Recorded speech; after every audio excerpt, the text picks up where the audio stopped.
This is special coverage of the war in Ukraine. We are sifting through the maze of online articles and misinformation to bring you up-to-date coverage on Russia's invasion of Ukraine, clear, concise, and ad-free. This is Unfuck Ukraine, March 3rd, 2022. Yesterday, March 2nd, we reported uncertainty as to the fate of port city Kherson, a strategic location that would create a land link between ports and Russian-backed separatists on the Black Sea on the west, to ports in Russian-held Crimea and Russian-backed separatists in the Donbas region on the Sea of Azov to the east. The Sea of Azov is currently under Russian control.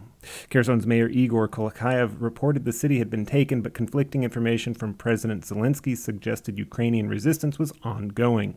Today the picture is clear.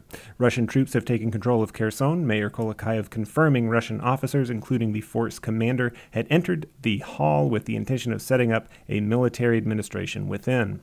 Estimates of Ukrainian soldier and civilian casualties over the siege of Kherson have topped 300, but a final toll is yet unknown. Power outages and food and water shortages are being reported in Kherson. Multiple news outlets are reporting Ukrainian utilities workers attempting to restore power and water have been targeted by snipers. Mayor Kolokhayev successfully negotiated for the Ukrainian flag to remain flying above the city hall, agreeing to curfews and limiting mobility around the city. Russian military personnel have established a curfew of 8 p.m. to 6 a.m. and are restricting entrance to the city to vehicles carrying basic necessities. Russian forces have also limited public gatherings to no more than 2 people. Said Mayor Kolokhayev in a Facebook post, quote, "So far this is how it is, Ukrainian flag above us, and to keep it the same, these requirements must be met. I have nothing else to offer yet." End quote. These reports back up the claim from spokesperson for the Russian Defense Ministry Igor Konashenkov that the regional center of Kherson is under full control. Moving east to major port city Mariupol, where Russian ground and naval forces have begun to surround the city, fears of an amphibious assault on the already battered city are growing. Mariupol City Council reports Russian forces, quote, "constantly and deliberately shelling vital civilian infrastructure," end quote, leaving citizens without power, water, heat, and preventing both evacuation and the arrival of basic necessities and cut off from food supplies. Mariupol City Council likens the assault to the assault on Leningrad by Nazi forces who used similar tactics to those seen in Mariupol today. Mariupol City Council called the brutal attack, quote, "genocide of the Ukrainian people," end quote. Mariupol mayor told the Interfax news agency, quote, "We cannot take our wounded from the streets, from houses and apartments today since the shelling does not stop," end quote. In the northeast, Ukraine's second-largest city, Kharkiv, remains under heavy attack by Russian forces, shattered buildings all around the city, flames leaping endlessly into the sky. One of President Zelensky's top advisors, Alexei Arestovich, echoed the sentiments of the Mariupol City Council, likening the assault on Kharkiv to the assault on Leningrad in the Second World War. Arestovich also claimed several Russian planes had been shot down over Kharkiv. Total counts, though, have not been verified. The 5-story regional police building in Kharkiv has been struck hard, its roof blown off, and its top floor in flames. Ukraine's State Emergency Service reports intelligence headquarters, a university building, residential buildings, and at least 3 schools are among the countless structures destroyed in the ongoing bombing. Footage taken by citizens in Kharkiv in the early morning hours before air raid sirens alarm suggests that residential areas are not collateral damage, but the focus of targeted Russian bombings. In an interview with Kharkiv resident Maria Avdieva, a clear picture of the chaos unfolds. Russian forces, unable to reach the center of Kharkiv, have been pushed back to smaller towns and villages on the outskirts. Avdieva credits the fierce fighting of Kharkiv's citizens, the Ukrainian military, and territorial defense units for keeping Russian forces at bay. But being pushed to the outskirts raises more issues. Russian troops have now taken cover in residential villages, making Ukrainian counterstrikes impossible due to the likelihood of civilian casualties. Avdieva told WBUR Boston that the Russian forces are, quote, "hiding behind the Ukrainian civilian population," end quote.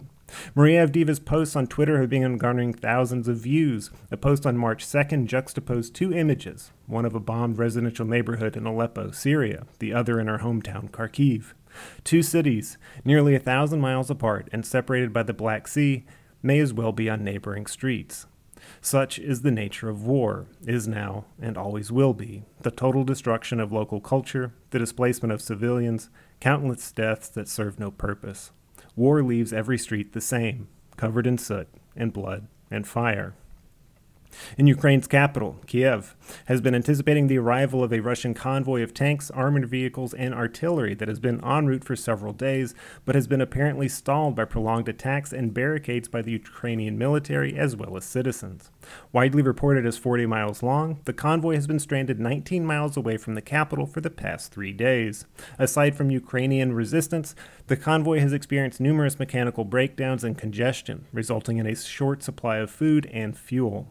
In addition to poor morale, sitting in a 40-mile-long traffic jam exposes Russian troops to artillery fire and drone attacks. Images released by Maxar Technologies that show the convoy of hundreds of Russian military vehicles indicate the convoy entered the country from the north, most likely from Ukraine's northern border at Belarus. Belarus has also come under heavy scrutiny and a sweeping round of strict sanctions for its support of the Russian invasion. Belarus's sovereign bonds have collapsed following EU sanctions, their value taking from 87 cents on the dollar before Russia's invasion down to just 14 cents now. Canada has removed Belarus and Russia's trade status, and Belarus has seen export restrictions on oil, as well as tech products and software that could make their way into Russia through Belarus. Aerial imagery tells a major part of Russia's war against Ukraine, as it involves Belarus. Without prior long-term support from Belarus, Russia would have been unable to amass the quantity of vehicles and armaments necessary to create the massive convoy that is now bogged down. From East Belarus in Brest to West Belarus in Gomel, aerial photographs show a steady buildup of Russia's land and air forces in the preceding days and weeks leading up to the invasion. A pontoon bridge was identified via Maxar Technologies around February 15th, showing that the bridge crossed the Pripyat River in southern Belarus, only 4 kilometers from the Ukrainian border. Belarusian President Alexander Lukashenko has been in power in Belarus for nearly 30 years. His win in 2020's presidential election was widely considered fraudulent, with Lukashenko receiving 80% of the vote. Following that election, hundreds of thousands of Belarusians protested, and Lukashenko's government received both financial and military assistance to quell the nationwide protest. This assistance came from Russia. Due to Lukashenko's crackdown on dissent, some 100,000 to 200,000 Belarusians have abandoned their home for neighboring countries and Ukraine. Belarus also shares borders with Lithuania and Latvia, which Ukrainian President Zelensky believes will be future targets of Russia's aggression if Ukraine falls. Estonia, locked between Russia and Latvia, may be on Putin's radar as well. At the end of a second round of peace talks today, March 3rd, between Kiev and Moscow, Ukraine and Russia have tentatively agreed to ceasefires in certain areas to allow for humanitarian aid, as well as opening up evacuation routes for citizens. Both sides agreed that the delivery of medicines and foods to areas hardest hit by the fighting was a necessity.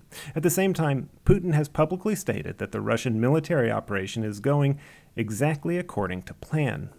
Economic sanctions have hit Russia hard. The exchange rate of the ruble at the beginning of 2022 sat at $1.33 to 100 rubles. Currently, the exchange rate sits at less than 1 cent per 100 rubles. As of today, 8 days into the war in Ukraine, over 1 million Ukrainian refugees have fled the country, almost matching the number of refugees attempting to reach Europe from Syria, Afghanistan, and Iraq during the 2015 refugee crisis. With no domestic flights available, Ukrainians have been moving westward, more than half of all refugees heading for Poland, some 130,000 to Hungary, 70,000 to Slovakia, 50,000 to Romania, and almost 100,000 to non-EU Moldova, which is Europe's poorest country. Add to that 350 confirmed refugees who have fled to Belarus in the north. At the Polish border, refugees, mostly women and children, wait up to 60 hours before they can cross the border. Unlike the refugee crisis of 2015, European borders are open wide for Ukrainians moving west. This, along with reports of African and Middle Eastern refugees being denied entry into neighboring countries, strengthens arguments of systemic racism at not only this border, but all Western borders. It has also brought the Ukrainian police force under scrutiny by international media and human rights lawyers. The International Organization of Migration estimates that there are nearly 500,000 non-white residents in Ukraine, but only about 6,000 have managed to leave. In an interview with the New York Times, Chinegu Mbagu shared that refugees of color were beat with sticks and moved to the back of a mile-long line. Stuck in the cold with no food, water, or place to rest, Mbagu reports suffering from sleep deprivation and hallucinations. Piotr Mueller, spokesman for the Polish Prime Minister, commented March 1st, quote, "Poland is letting in everyone coming from Ukraine regardless of nationality," end quote. Piotr Bystrzynian, head of the Polish refugee charity Okolini Foundation, added that, quote, "the problems were on the Ukrainian side," end quote. Reports from other refugees make up a more complex story, though one that still exhibits systemic racism abroad. Moroccan dental student Taha Dara also told the New York Times that he and two other Moroccans, along with other Africans, were intimidated away from the border by Ukrainian guard firing his rifle into the air. Ukrainian officials told Emmanuel Nwulu, a Nigerian student at Kharkiv National University, that blacks were not allowed on a train that was traveling west to the border. From endless shelling to the looming refugee crisis, the Ukrainian war is an unmitigated cluster of war crimes and human rights violations. From Amnesty International, quote, "The invasion of Ukraine has already resulted in indiscriminate strikes on residential areas, medical institutions, social infrastructure, and other civilian objects and infrastructure, and produced civilian deaths and injuries. It has led to mass displacement and destruction of civilian housing. In the fighting in Donetsk and Luhansk, particularly in 2014 to 2015, there have been extrajudicial executions, torture and other ill treatment, enforced disappearances, and unlawful deprivation of liberty," end quote. Attention has been slowly but steadily gaining on Putin's claims of, quote, denazification, as more information about Ukraine's Azov Battalion makes its way to news outlets. We scraped it, we verified it, so let's jump into it. If you haven't heard, and it's totally possible because information is all over the place, there is a volunteer battalion of far-right Ukrainian nationalists that have been fighting in the Donbass region since 2014, and they were highly praised by then-President Volodymyr Poroshenko. They are the Azov Battalion, a right-wing, extremist, neo-Nazi unit of the National Guard of Ukraine. When founded in 2014, they were solely volunteer battalion and were responsible for recapturing the port city Mariupol from pro-Russian separatists, the same port city that is today surrounded by Russia's sea and land forces.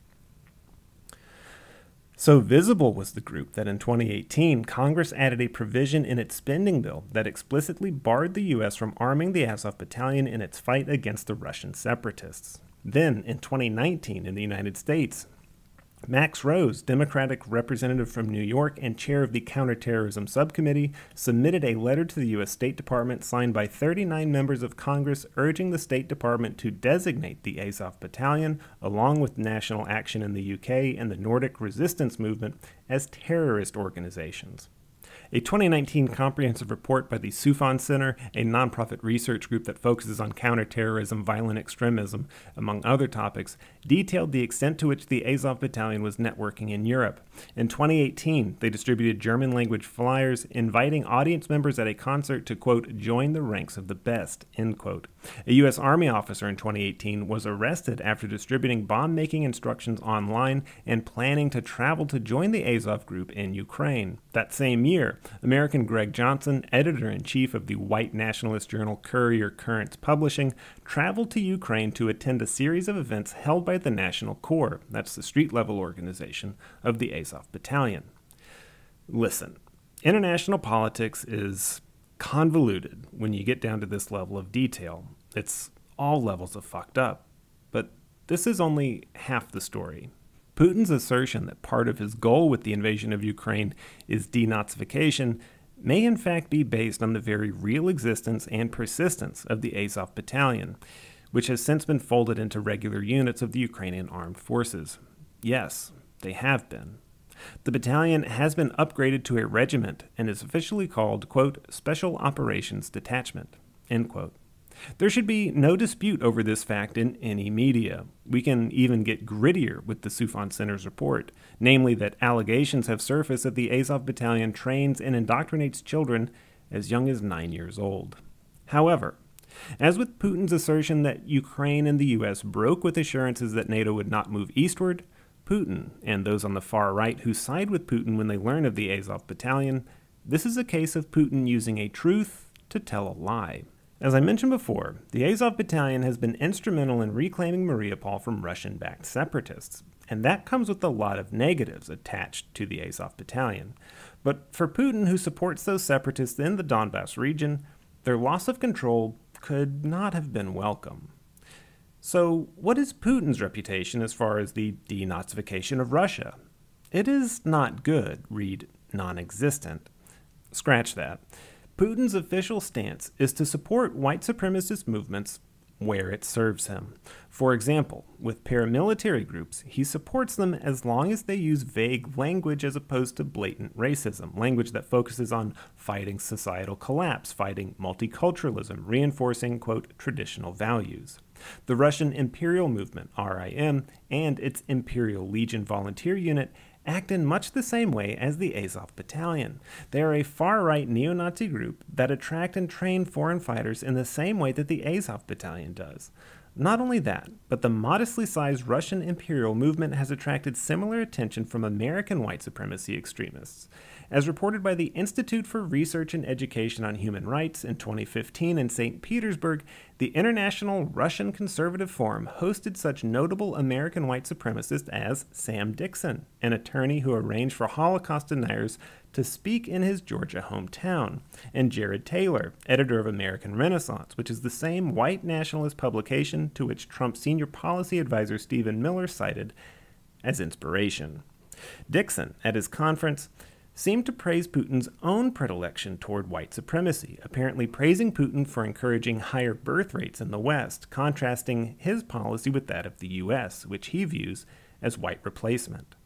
This is not the extent of Putin's white supremacy problem. Money flows directly out of Russia and into the bank accounts of white nationalist or right-extremist groups. Marine Le Pen, leader of France's far-right national rally, received 11 million euros in the form of loans from Russian banks after Le Pen came out in support of the Russian annexation of Crimea. Heinz Christian Strache, leader of the Austrian far-right Freedom Party, negotiated the exchange of public contracts for Russian financial campaign support. In 2019, a recording between Italian and Russian officials surfaced that planned for the exchange of Russian oil money into Italy's League Party, another far-right extremist party. Russia has, as a matter of public record, as Putin cannot control information once it leaves Russia, they have a public record of financing politicians and policy from the far right. So, does a white supremacist group have a permanent position in the Ukrainian military? Yes, and that is horrible. Has Russia funneled money into white supremacist groups? Yes, and again, horrible. Does Putin himself benefit from the willingness of white supremacist groups to fight on his behalf and also take his money? Yes, and that is also horrible. The Ukrainian Nazi problem is part of a disturbing global trend of the rise of white supremacist and neo-Nazi groups as they become integrated into the mainstream. It is such a pervasive issue that one of America's own congresswomen, Marjorie Taylor Greene, spoke at the America First Political Action Committee, a white supremacist organization, and was introduced, get this, by Nick Fuentes, who said, quote, "They say Putin is Hitler, like that's a bad thing," end quote. Yeah. Ukraine's Nazi problem is America's Nazi problem, is the world's Nazi problem. So where does that leave us? I refer you to yesterday's episode. Ukrainian citizens are indeed fighting and dying amid the endless shelling by Russian forces. The fact is that the Azov Battalion is isolated to Mariupol and the Sea of Azov, which Putin has surrounded.